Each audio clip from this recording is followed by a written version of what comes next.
Hey, it's Rachel from the Life Facilitator, and I am sharing a memory plan with me using the Cocoa Daisy classic size inserts in the Doodles and Dashes 2 collection.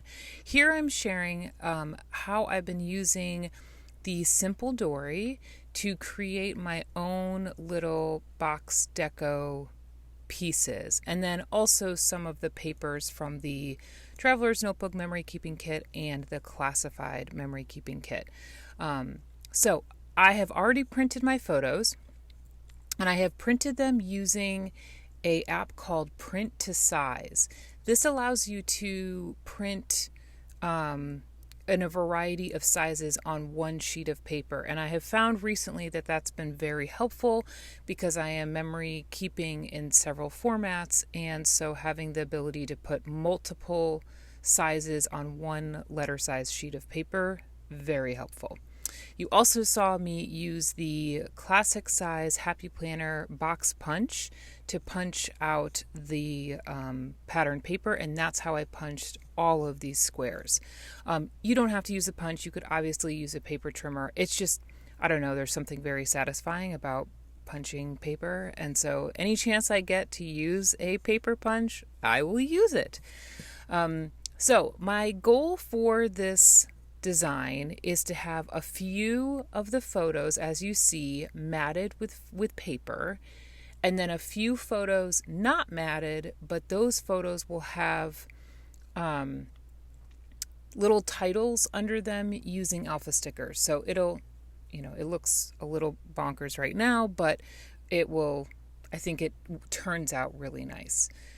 You also saw that I split a piece of the pattern paper and cut it in half so that I could basically make a two-toned pattern on a few of the open boxes. And I think that is a really fun way to use pattern paper in this format to sort of, put two together. Kind of like I feel like we see often on pocket cards. So to be honest, pocket card memory keeping is what really inspires my memory planning. So I like to use design features that you may see on like a journal card or a pocket card, and I like to do a similar thing in my memory planner. If you think of the layout as just a grid, like you would a pocket page, it starts to make sense. And I also, for this layout, tried to have my journaling somehow sort of connected to the photo, whether it was like above the photo or next to the photo. So when the journaling is above the photo, I don't do a whole lot, but when the journaling is next to the photo, I find ways to sort of put the two boxes together, whether it's by an element that goes over both boxes or mostly that way. I'm getting ahead of myself, but as I've been jabbering, I have been putting on the alphas for the alpha titles for the different boxes, and I realized I had forgotten a photo and included that onto Sunday. And then now I'm going to use some stickers to start embellishing the photos.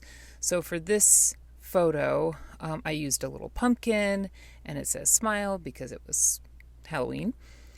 And then I really love using these circle labels, and then the word Fetty from the memory keeping sticker kit to embellish my photos. For this layout, I won't use any of my own handwriting. I'm going to type my journaling, and so it's a great opportunity to use a lot of the sort of word sentiments and word fetty, whether it's from the stickers or the stamps. There's a lot of type font on this spread, and that's how I wanted it. So I have sort of the base of the design down, and now it's just really a matter of embellishing because I know where I'm going to put the journaling. The journaling will go into the sort of open boxes.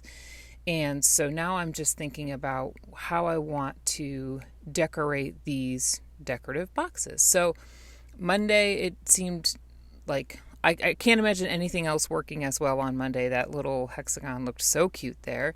I'm going to do a layered stamp element. I'm going to create a color background with this circle stamp from the memory planning step-by-step bundle class.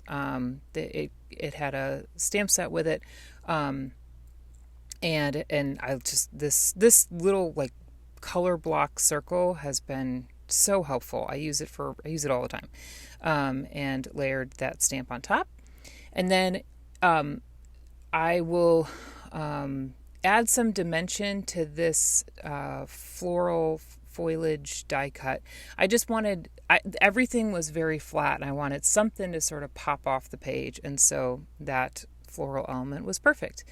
Here you see how I printed my journaling. So I print on clear sticker paper. I do all of this in Pages or Word if you don't use a Mac.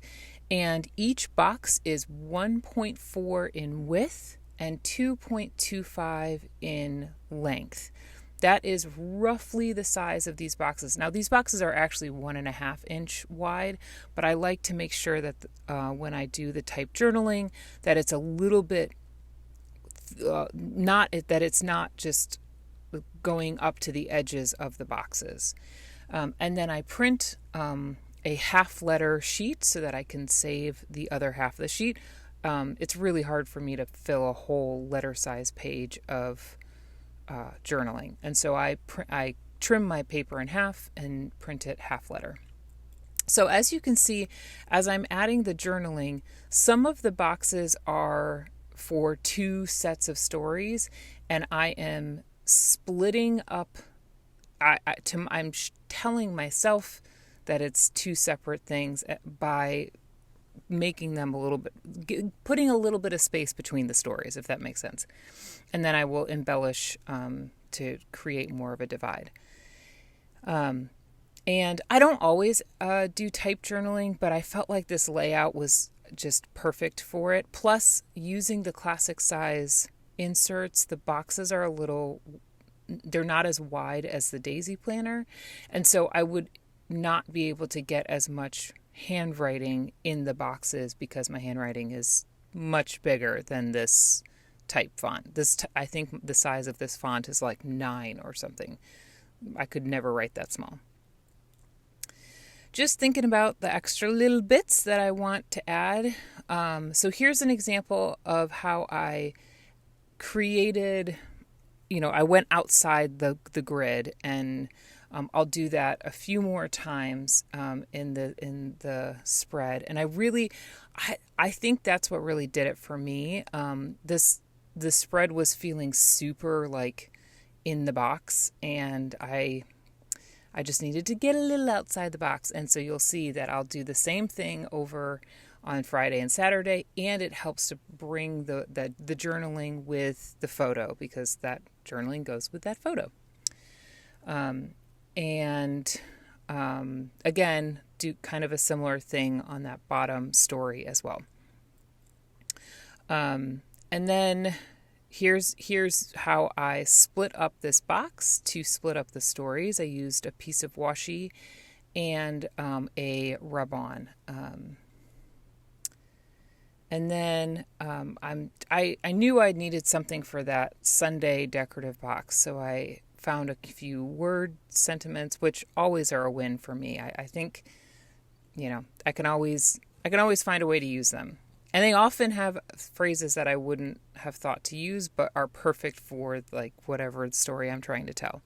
So on Sunday, I'm going to use a couple of stamps from several months of the Traveler's Notebook Memory Keeping Kits. They've been coming with sort of a similar design with different sentiments, and I love it. It's so fun to have.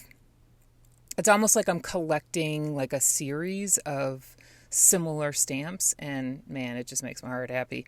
So I did a checklist and for Sunday, and it perfectly represented kind of this week.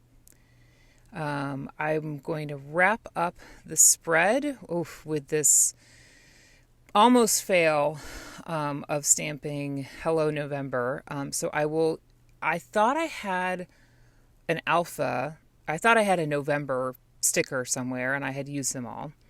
And so I was like, oh, I'll just use the November stamp and I'll just do some masking and it'll be fine. Well, it was fine. It turned out fine. It did not turn out how I thought it was going to, but that's okay. I end up doing sort of I do masking. I do several different techniques to get this November to fit in the box, and it does. It's not my favorite thing in the world, but it worked out fine. So I've got that Hello November down there, and I will add a few elements to fill up the white space. And of course, always got to end with enamel dots. They are my favorite, and they make every layout just a little bit better. I just love enamel dots. All right, so this is the full layout. Here's a close-up of it. Thanks for watching, and if you like this video, give it a thumbs up. I'll leave all the links to how to get what items are still available. And thanks for watching, and I'll see you in my next one. Bye!